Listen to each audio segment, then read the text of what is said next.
안녕하세요. 철학의 두 번째 시간입니다. 인간이란 무엇인가?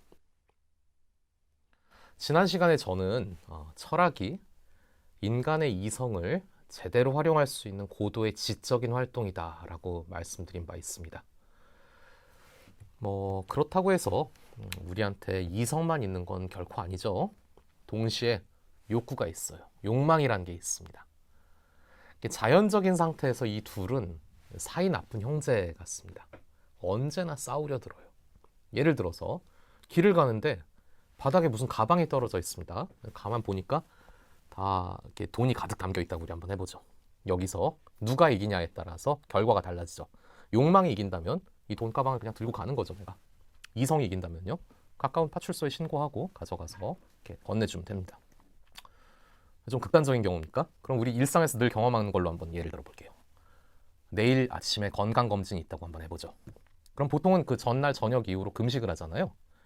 하지만 그런 날일수록 야식의 욕구가 엄청 커집니다. 걷잡을 수 없이 커져요. 우리 내면의 소리에 그때 귀를 기울여 보는 겁니다. 치킨 반 마리에 맥주 딱 한 병. 아니, 더도 말고 맥주 딱 1잔만 하자 하고 스멀스멀 기어오르는 그런 목소리가 들립니다. 그게 바로 우리에게 익숙한 욕망의 목소리입니다.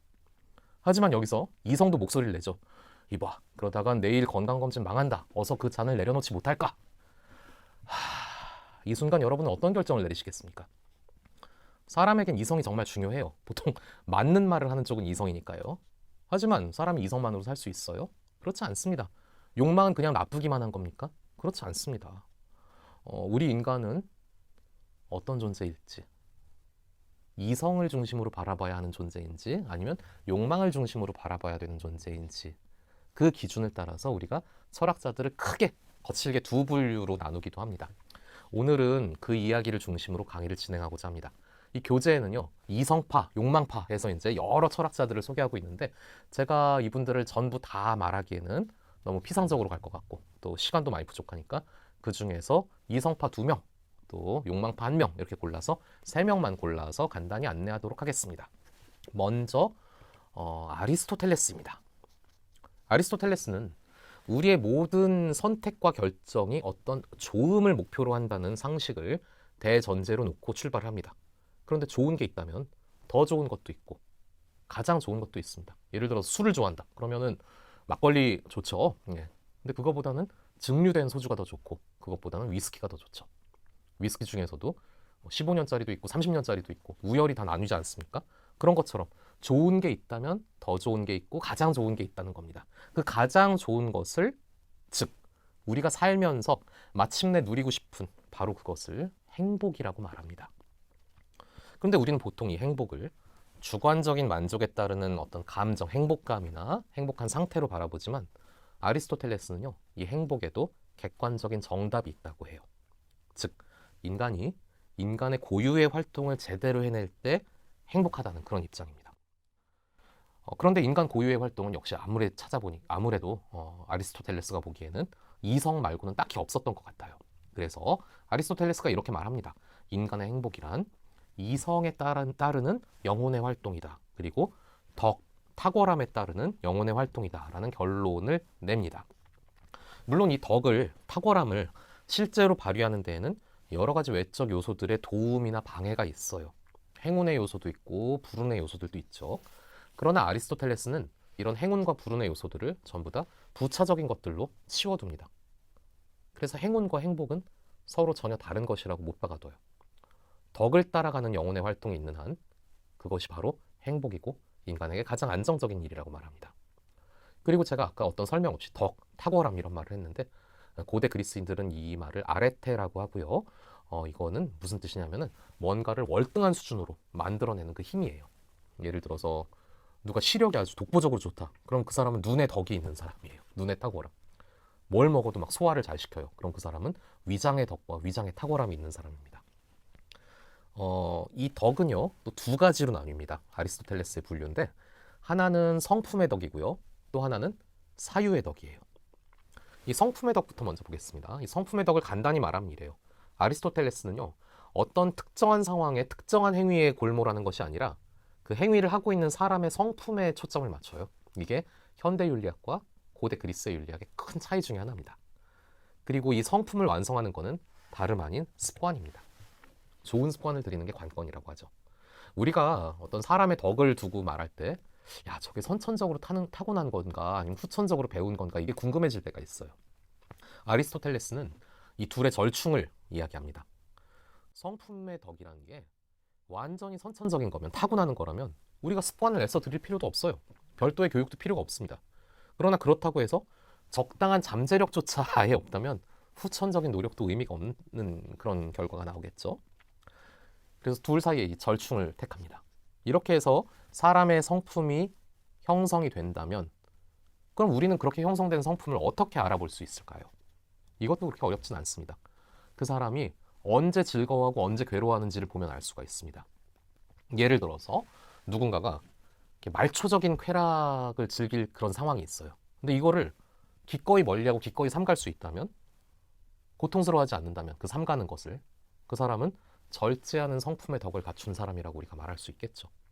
반면 누군가가 말초적인 쾌락을 멀리하는 일에 몸부림치면서 막 고통스러워한다면, 괴로워한다면 이 사람은 무절제한 그런 성품을 가진 사람입니다. 방종하는 사람일 확률이 높겠죠. 다른 예도 우리가 들을 수가 있어요.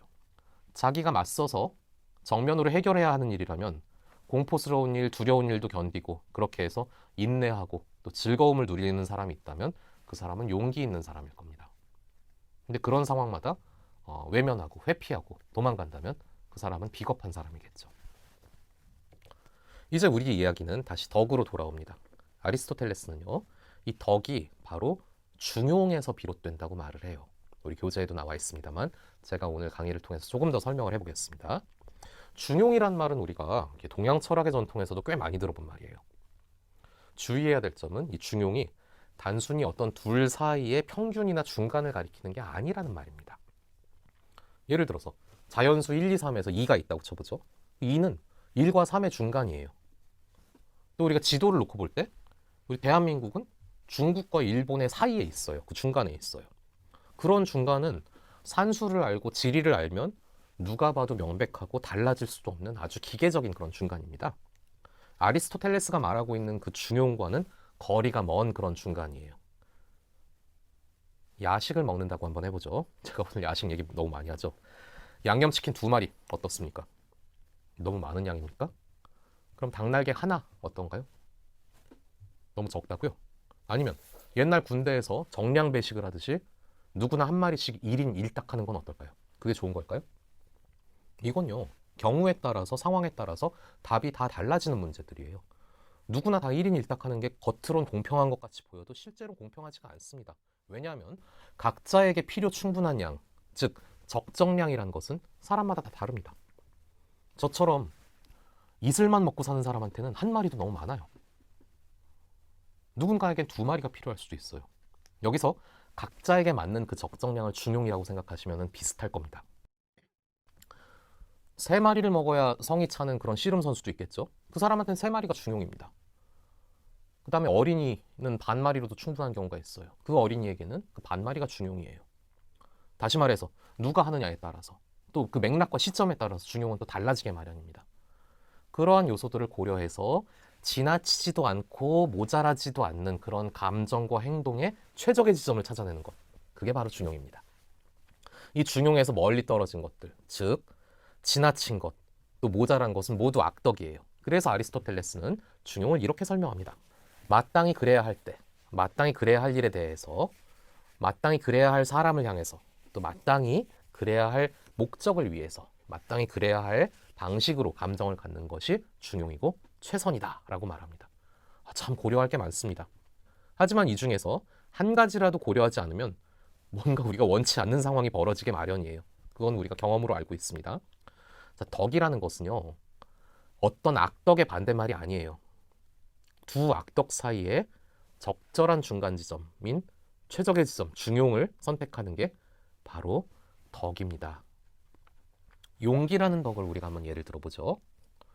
우리는 보통은 용기의 반대말이 뭐냐, 그럼 비겁 아니냐, 이렇게 얘기하기가 쉬워요. 비겁 악덕이죠. 그래서 악덕의 반대말 용기, 그게 아닙니다. 아리스토텔레스는 다르게 설명해요. 비겁이란 건 뭐냐면요, 필요 이상으로 지나치게 겁을 내는 거예요. 그럼 비겁의 반대는 뭐냐면은 필요한 겁조차 내지 않는 만용, 무모함입니다. 이 두 악덕, 즉 비겁과 만용 사이의 적절한 지점에 용기라는 덕이 제 자리를 찾습니다. 예를 들어서 절제도 한번 생각해보죠. 절제라는 건 좋은 덕이죠. 그러면은 과도한 쾌락을 추구하는 방종이라는 악덕이 한쪽 끝에 있고요. 또 반대편 끝에는 어떤 즐거움에도 아무 반응을 하지 않는 목석 같은 그런 무딤이라는 게 있습니다. 이 방종과 무딤 사이에 어떤 적절한 지점, 그게 바로 절제라는 덕이 되겠죠. 돈과 관련해서도, 너그러움에 관련해서도 우리 생각해 볼 수가 있을 거예요. 너그러움이라는 덕은요, 낭비와 인색이라는 두 극단의 악덕 사이에 놓이게 됩니다. 또 허세, 우리 허세 얘기 많이 하죠. 허세의 또 반대편 극단의 악은 소심함이에요. 이 사이에 포부라는 그런 덕이 있습니다. 또 우리 사교를 할 때 여러 사람이 모인 자리를 생각해 보면은 넘치는 쪽은, 그러니까 넘치는 쪽의 극단의 악덕은 설침, 또 이제 부족함, 그것은 어색함이겠죠. 그 사이에 어떤 재치라는 그런 덕도 있을 수 있습니다. 이 중용은요, 그 덕이 생겨나게 하는 그 자리예요. 그래서 넘치지도 않고 부족하지도 않은 적당한 자리입니다. 여러분들 그 샤워기의 수전을 생각하시면 좋을 거예요. 샤워기는 이렇게 360도 돌아가죠. 그 수전이. 근데 한쪽의 극단은 너무 차요. 또 한쪽의 극단은 펄펄 끓어요. 우리에게 맞는, 우리가 적당하게 쾌적하게 샤워를 할 수 있는 최적의 그 지점이 있습니다. 근데 나에게 맞다고 해서 남들에게도 다 그게 쾌적한 건 아니죠. 누군 조금 더 시원해야 되고 누군 조금 더 따뜻해야 돼요. 각자에게 또 상황에 따라서, 계절에 따라서 이 맞는 그 중용의 지점은 조금 더 달라질 수 있습니다. 하지만 처음에는 이걸 찾기 어렵겠죠. 우리가 훈련이 잘 안 되고 습관이 잘 안 되었을 때는 처음에는 그 지점을 찾아내는 게 쉽지가 않을 겁니다. 하지만 익숙해질수록, 습관이 될수록, 우리가 훈련을 할수록 그 중용의 지점은 눈 감고도 우리가 찾아낼 수 있으리라는 그런 희망이 있는 거죠. 그러면 우리가 이 모든 우리의 감정과 행동에 전부 다 중용을 적용할 수 있을까요? 물론 모든 경우에 다 적용되는 건 아닙니다. 좋은 예는 절대 아닙니다만, 뭐 예를 들어서 혼인 빙자 가늠 이런 거 한번 생각해보죠. 적절한 상대방을 골라서 적절하게 이용하는 것도 중용인가요? 아니에요. 또 금전적인 그런 범죄 중에 횡령이나 배임 이런 것도 있겠죠. 그러면 적당하게 해먹는 것도 중용이 될 수 있을까요? 이런 경우에는요, 아무리 적절하게 해도 중용이 성립할 수가 없어요. 왜? 악행에 대해서는요, 중용은 애초에 불가능합니다. 왜 불가능할까요? 횡령이나 배임이 지나치게 해먹어서 혹은 모자라게 해먹어서 악행이 되는 게 아니잖아요. 그 자체로 악행이기 때문에 그렇습니다. 지나침과 모자람을 판단할 상황이 아니면 적절한 중간 지점을 생각해야 될 이유도 없고 중용도 개입하지 않습니다. 자, 이제 한 가지만 더 말씀드리고 우리가 성품의 덕에 관한 이야기를 마치도록 할게요. 우리가 하는 모든 행동이 다 자발적인가요? 그러면 오죽 좋겠습니까? 어떤 행동은 우리가 잘 몰라서 그러는 경우도 있고요. 누군가의 강요나 강제에 의해서 어쩔 수 없이 하는 그런 행동들도 있습니다. 이런 상황에서 나오는 행동들, 즉 무지나 강제에 의한 행동들은 우리의 성품을 보여줄 수 없다는 것이 아리스토텔레스의 판정이에요. 즉 자발적으로 어떤 목표를 세우고 숙고해서 행동해서 그 목표를 이뤘을 때 그 상황에서 드러나는 것이 사람의 성품이라는 것입니다. 지금까지 우리는 아리스토텔레스가 말해준 성품의 덕을 간단히 살펴봤어요. 그러나 성품의 덕만으로는 절대 성공할 수 없다는 것이 아리스토텔레스의 입장이고, 이에 못지않게 중요한 것이 바로 사유의 덕입니다. 이 사유의 덕이 추구하는 그 목표가 바로 지혜예요. 히라버로는 프로네시스라고 말합니다. 현명함이라고 불러도 큰 문제는 없을 겁니다. 그리고 이게 아리스토텔레스가 자기의 위대한 스승인 플라톤과 확연하게 갈라지는 그런 대목입니다. 플라톤에게는 지혜나 지식, 기술의 구분이 따로 없어요. 그러나 아리스토텔레스는 지혜, 지식, 기술 이것을 예리하게 구분을 합니다. 간단히 나누면 이래요. 지식은요, 말 그대로 어떤 대상에 대한 알미입니다. 기술은 뭔가를 전문적으로 만들어낼 수 있는 어떤 역량이에요. 반면 지혜는요, 선택에 따라서 결과가 달라질 수 있는 상황을 우리가 직면할 때 최상의 결과를 도출해낼 수 있는 능력을 우리가 지혜라고 부릅니다. 그래서 아리스토텔레스가 보기에는요, 지식과 기술 그리고 지혜가 다루는 분야가 서로 다 다르고 섞여서도 안 되는 거겠죠. 플라톤이 강조하던 이데아에 대한 지식은요, 영원하고 변치 않는 것이에요. 그런데 우리는 선택에 따라서 이럴 수도 있고 저럴 수도 있게 되는 그런 상황을 마주하게 되거든요. 그럼 이데아에 대한 지식과는 뭔가 좀 종류가 다른 게 필요할 수도 있다는 겁니다. 이럴 때 종합적으로, 총체적으로 상황을 파악해서 가장 좋은 결과를 이끌어내는 지적인 덕이 따로 있다고 생각한 쪽이 아리스토텔레스고, 이것이 지혜, 곧 현명함이라는 그런 사유의 덕의 목표가 된다는 게 바로 아리스토텔레스의 결론입니다. 그렇다면 이 지혜를 갖춘 사람, 지혜로운 사람은 과연 어떤 사람일까요? 한마디로 말하자면 좋아 보이는 것, 이로와 보이는 것이 아니라 진짜로 좋고 이로운 것에 대해 올바로 숙고해 볼 수 있는 사람입니다. 그러면 좋고 이로운 것에 대해서 올바로 숙고한다는 건 무슨 뜻이죠? 우리에겐 좋고 이로운 게 참 많아요. 신체 건강? 정말 좋죠. 하지만 이건 단지 부분적인 것뿐입니다. 우린 이것 말고도 진정 제대로 잘 살아가는 삶 전체를 생각하지 않으면 안 돼요. 현명한 사람은요, 부분적인 것에 그치지 않고 인생 전체의 목적을 언제나 염두에 두면서 그 목적을 이루기 위해 무엇이 진정으로 좋은 것인지 늘 잘 헤아리는 사람입니다. 한 가지 기술이나 전문적인 지식을 잘 연마하면 우리가 삶의 방편은, 생계의 방편은 마련할 수가 있겠어요. 하지만 이 현명함, 지혜가 없다면 삶 전체를 올바로 꾸려나가기는 아주 어려울 겁니다. 지혜로운 사람은요, 이 숙고를 통해서 빅픽처를 그리는 사람입니다. 이러한 지혜, 즉 사유의 덕은요, 우리가 먼저 언급했던 성품의 덕과 서로 조화를 이루어서 최상의 결과를 끌어냅니다. 성품의 덕을 오랫동안 습관을 들여서 형성해온 사람은 중용의 지점을 선택할 줄 알아요. 고귀한 행동에서 비롯되는 참된 즐거움을 알고 있는 사람이에요. 그래서 올바른 가치관도 가지고 있을 겁니다. 그 가치관은 우리의 행동의 목표가 되어주고 우리 행동의 어떤 프레임을, 기본적인 틀을 짜줍니다. 하지만 그런 뼈대만 가지고 가서는 우리가 할 수 있는 일이 사실은 별로 없습니다. 이 뼈대에 구체적인 살과 피를 더해주는 게 바로 사유의 덕이고 지혜입니다. 상황의 세부와 전체를 종합하는 숙고의 능력을 발휘해서 최상의 행위를 선택하지 않는다면 올바른 결정을 도대체 할 수 없는 게 바로 우리 인간들입니다. 성품의 덕은요, 우리의 태도와 동기를 만들어냅니다. 하지만 이것만으로는 부족해요. 우리가 아무리 선의를 가지고 어떤 상황에 임한다고 하더라도 그 좋은 의도가 올바로 구현되도록 이끌어주는 좋은 선택은 바로 사유의 덕이 해주는 부분입니다. 그래서 우리는 사유의 덕과 성품의 덕을 동시에 다 갖춰야 되는 거죠. 현대를 살고 있는 우리들은 그리스도교의 영향도 많이 받고 또 칸트의 영향을 알게 모르게 많이 받아서 좋은 의도만 있다면, 선의만 있다면 결과와 무관하게 그 행동을 좋았다, 좋다라고 이렇게 판단하는 경우가 많습니다. 하지만 옛날 그리스 사람들은 그렇지 않았어요. 의도는 물론이고 결과도 좋아야 됩니다. 그 의도대로 나와줘야 돼요. 우리 가끔 그런 말 하죠. 의도는 좋았으나 점점점. 이거 정말 슬픈 말이에요. 성격만 좋은 사람은요, 실은 본의 아니게 주변에 여러 사람을 엄청 괴롭히고 있을 수도 있는 겁니다. 물론 의도는 좋았으나 점점점, 이거 하나만으로도 좋다, 괜찮다라고 말해주는 학자도 있습니다. 바로 임마누엘 칸트입니다. 다들 들어보셨죠?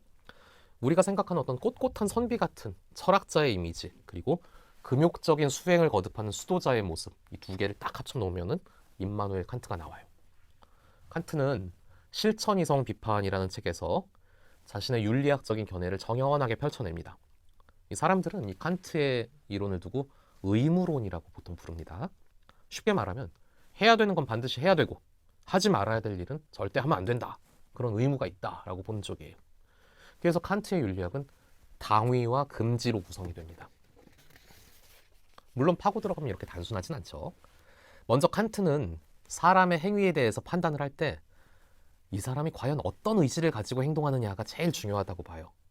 여기서 우리 내면에 두 가지 서로 다른 명령이 등장을 하는데요. 이겁니다, 바로. 예를 들어서 어떤 아이가 아장아장 걸어가고 있는데 그 앞에 차가 막 확 달려들어요. 여러분 어떻게 하시겠습니까? 이때 만일 너에게 어떤 금전적인 보상이 생긴다면 저 아이를 구해라 라는 식으로 만일 뭐뭐 한다면이란 조건이 붙게 되면 그걸 가언 명령이라고 불러요. 이럴 때는 그 아이를 구하는 행동이 금전적인 이득을 바라고 금전적인 이득을 얻기 위한 수단이 되는 거죠. 근데 사람이 꼭 그렇진 않습니다. 이러쿵 저러쿵 조건을 붙이지 않는 명령도 있어요. 이건 이해관계를 그냥 벗어나 버리는 거고 이런 거를 정언 명령이라고 합니다. 조건을 안 붙여요. 그래서 무조건입니다. 그 자체로 그냥 절대적인 거예요. 하지만 이 정언 명령을 이해하려면 우리에게 몇 가지 단계가 필요합니다. 그냥 조건을 안 붙이고 해라 하고 한다면 이게 정말 옳은 건지 아니면 옛날에 군대에서 하듯이 까라면 까라라고 하는 건지 우리가 구별할 수가 없는 거죠. 그래서 칸트는 이렇게 생각합니다. 자기의 의지의 기준이 자신만의 그런 기준이 아니라 보편적인 입법의 원칙과 맞아떨어져야 된다고 봐요. 그때 이 두 개가 싱크로가 될 때 그 정언 명령이 타당하다고 봅니다. 다시 말해 제3자 누가 보더라도 고개를 끄덕거릴 수 있는 그런 상황이라면 그 정언 명령이 타당해지는 겁니다. 하지만 이것만으로는 좀 부족해요. 예전에 학교에서 체벌을 해도 다들 이해하고 고개를 끄덕이던 그런 때도 있었죠. 또 대놓고 남자와 여자를 차별해도 다들 그러려니 했어요. 그때는 남녀 차별이나 체벌이 보편적이긴 했지만 이건 도덕적으로 어떻게 봐도 타당하지가 않은 일이잖아요. 그래서 칸트는 이렇게 마무리를 짓습니다. 너의 인격, 그리고 다른 모든 사람의 인격 안에 있는 그 인간성이라는 것을 언제나 동시에 목적으로 대우하고 이를 결코 수단으로만 대하지 말아라. 이렇게 조건을 붙입니다. 칸트 윤리학의 근본은요, 인격의 존엄성이에요. 그리고 이 인격은 나에게만 있는 그런 게 아닙니다. 인간이라면 누구나 가지고 있는 거죠. 그리고 인간은 자율적으로 의지를 발휘할 수 있는 존재예요.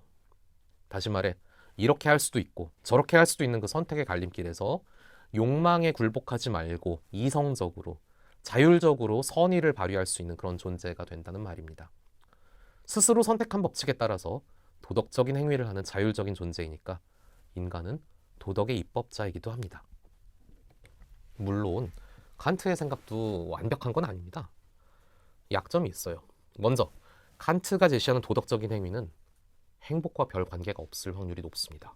이건 도덕과 윤리가 우리를 행복으로 이끌어줄 거라는 우리의 상식을 배반하는 그런 문제가 되기 때문에 많은 사람들이 칸트의 철학을 좀 힘들어하는 부분들이 있어요. 칸트에게 이렇게 도덕적인 행위라는 건요, 인간 스스로의 자율적인 선의지에 따른 행위와 똑같은 말이에요. 그런데 이 선의지가 항상 행복을 보장해주지 않으니까 그게 문제입니다. 행복이 보장되지 않더라도 선의지를 따라가는 행위가 칸트에겐 도덕적인 행위가 돼요.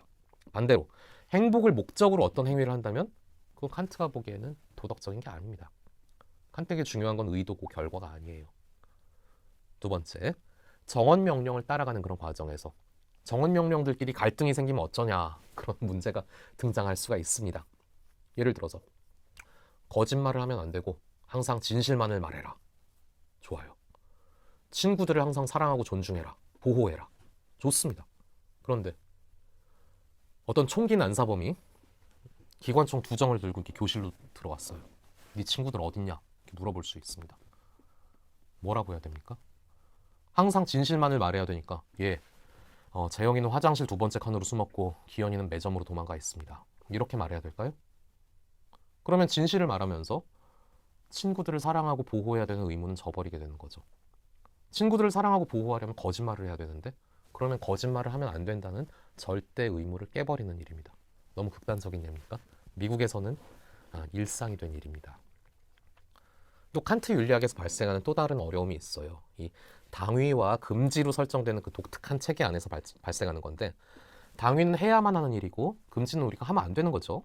그러다 보니까 칸트에게 도덕과 관련된 유일한 동기는 의무감 하나입니다. 오로지 의무감이에요. 연민, 공감, 측은지심, 죄책감, 부끄러움 이런 걸 도덕에서 다 분리해놔요. 생선 가시 발라내듯이 도덕과 무관한 걸로 다 쳐버립니다. 그러면은 우리의 모든 도덕적 행위들은 전부 의무감 하나로만 이루어지는 걸까요? 사랑도? 우정도? 헌신도? 글쎄요. 이건 아마 동의하기 어려운 분들도 꽤 많이 계실 겁니다.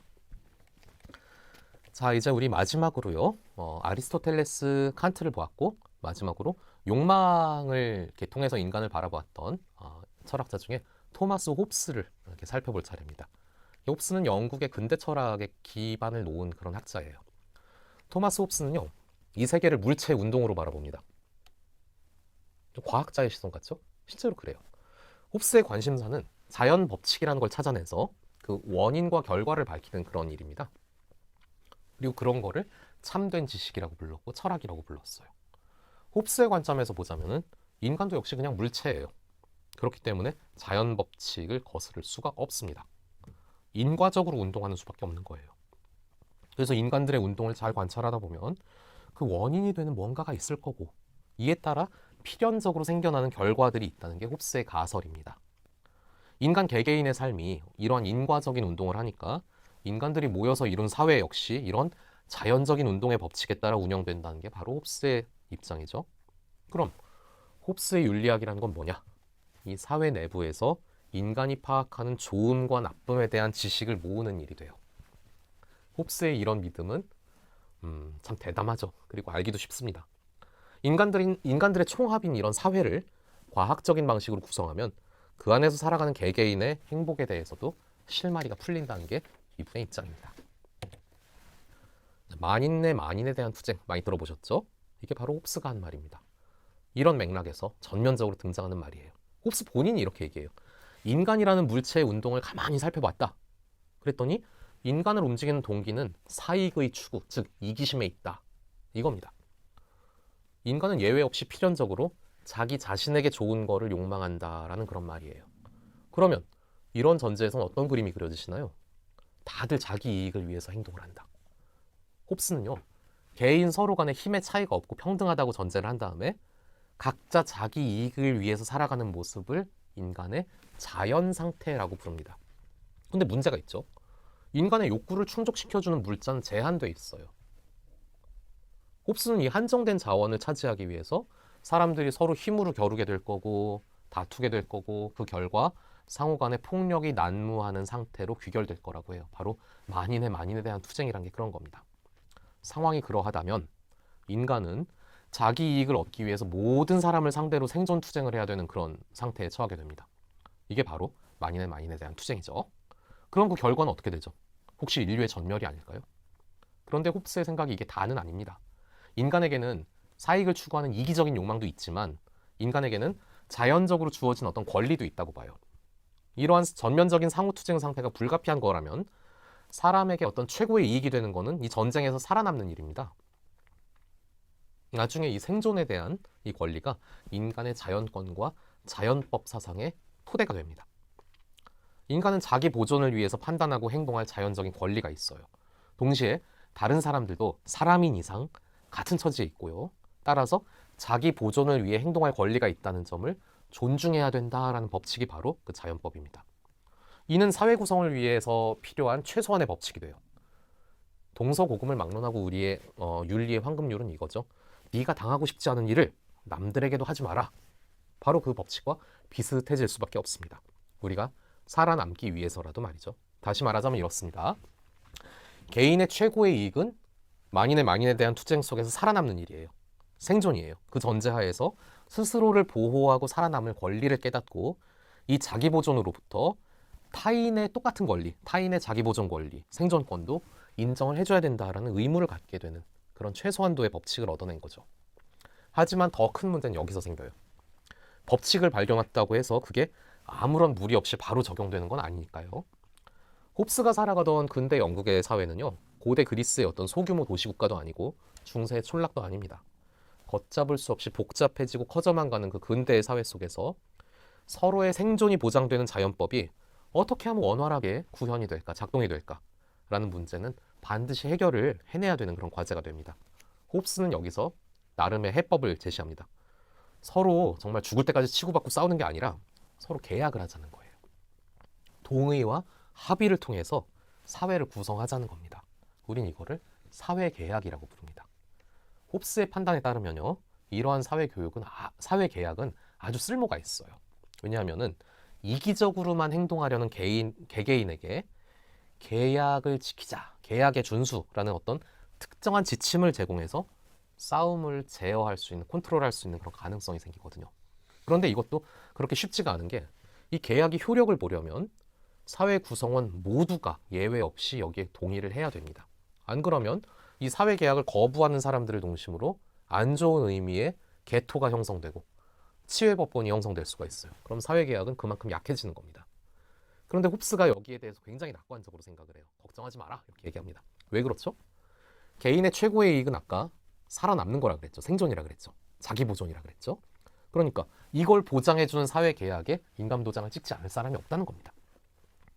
자, 그럼 이 모든 게 홉스의 구상처럼 착착 돌아간다고 우리 한번 해보죠. 그래도 아직 다 끝난 건 아닙니다. 계약서에 도장을 찍고 이게 그냥 놔두면 다 계약서 내용대로 다 돌아갑니까? 그럴 리가요. 계약이 유지되도록 하는 최소한의 강제성은 부여가 돼야 됩니다. 홉스는 이 계약이, 사회계약이 원활하게 유지가 되도록 그 사회에 왕이 한 명 있어야 된다고 생각을 해요. 편의상 군주라고 해볼게요. 이건 어떤 모양새냐면요. 개인들이 일단 사회계약을 다 맺어요. 그리고 이 계약이 잘 이행되도록 군주를 한 명 세워서 개개인의 권리를 일괄적으로 양도를 하는 겁니다. 군주에게. 그러면 이 군주는 여러 가지 실정법을 만들어서 이 사회계약이 제대로 효력을 발휘하도록, 즉 개개인이 생존권을 보장받을 수 있도록 일해야 되는 군주의 의무가 생기는 겁니다. 개개인의 권리를 일괄적으로 다 이임을 받았으니까 그 통치권은 참 크겠죠. 하지만 그 권력을 가지고 시민들을 억압을 해버린다든가 자기 마음대로 막 국정을 어지럽힌다든가 하는 그런 일은 있을 수가 없어요. 왜냐하면 군주가 있어야 되는 이유 자체가 이 사회계약을 원활하게 돌릴 수 있어야 된다는 그 점 때문입니다. 이 군주가 사람들에게 해악을 끼치게 되면 군주가 존재해야 될 이유도 정당성도 잃어버리는 겁니다. 홉스의 가장 중요한 테마는요, 개인의 생존권을 보장해주는 사회계약의 필요성, 그리고 그 필요성에 부합하는 자연법의 수호자로서의 군주의 존재입니다. 하지만 홉스의 사상이 무결점은 또 아닙니다. 오히려 참 허술하다 싶은 부분들도 있어요. 경험적인 확인과 관찰을 표방하는 과학인데 우리의 경험 세계 안에서는 이게 잘 입증이 안 되거든요. 홉스는 먼저 인간의 본성이 이기적인 태도를 취한다라고 이렇게 가정을 하죠. 그리고 홉스는 이 자연 상태가 인간의 각자 도생을 위한 전쟁터라고 보고 있어요. 하지만 어떤 사람들은 다른 사람들에게 자발적으로 동정심을 보이기도 하고 본능적으로 타인을 위한 이타적인 삶을 살기도 합니다. 배고픈 사람을 옆에 두고 자기만 밥 먹을 수 없다고 숟가락을 하나 더 내주는 사람들도 있어요. 자기 이익을 채우기 위해서 항상 폭력으로 남들의 것을 빼앗으려고 하는 사람들도 물론 있지만 안 그런 사람들도 있습니다. 이기심에 기반한 행동이나 폭력을 통한 욕망 충족이 여전히 우리 사회에도 비일비재하지만 우리는 그런 걸 볼 때 야, 사람의 탈을 쓰고 어떻게 그럴 수가 있냐라고 말하지 사람의 본성이 원래 저래라고 늘 말하진 않습니다.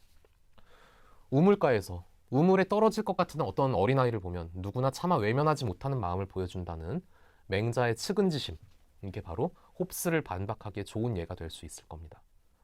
또 군주를 세워서 사회계약을 원활하게 돌리자라는 게 홉스의 사상의 토대인데요. 군주를 세워서 시민들과 상호 의무를 성실하게 지키게 하자고 홉스가 말은 하는데 이게 과연 얼마나 실효성이 있는지는 잘 모르겠습니다. 군주를 견제할 수 있는 수단이 시민들에게 별로 없어 보이기 때문에 그렇습니다. 또 설령 100번 양보해서 홉스가 구상한 사회가 아무 탈 없이 원활하게 돌아간다고 우리 해보죠. 그런데 그 사회의 구성원들은 살아남는 것, 즉 생존 이상의 무슨 가치를 어떻게 더 실현할 수 있는지 그게 의문입니다. 우리 살아가는 인생의 목적이 그냥 생존일까요? 너무 앙상하고 좀 왜소하지 않습니까? 목숨만 부지하면 우리가 모든 삶의 목적을 다 이룬 건가요? 우리 영화 신세계의 명대사가 있죠. 살려는 드릴게. 바로 홉스가 구상한 세상입니다. 이게. 홉스가 상정한 전쟁 같은 자연 상태가 홉스와 그의 후계자들에 의해서 우리 현실의 모습이 된 건 아닌가 이런 생각이 들 때도 있어요. 머릿속이 아주 복잡해지죠. 하지만 그런 의문들을 다 떠나서 홉스의 생각은 근대의 시민사회 그리고 그 구성원의 행복의 논의에 대한 시작이었다는 점에서 그것 하나만으로도 우리는 충분히 음미해 볼 만합니다. 자, 오늘은 여기까지입니다. 다음 이 시간에 저는 제3강 동양의 지혜로 찾아오겠습니다. 여러분 감사합니다.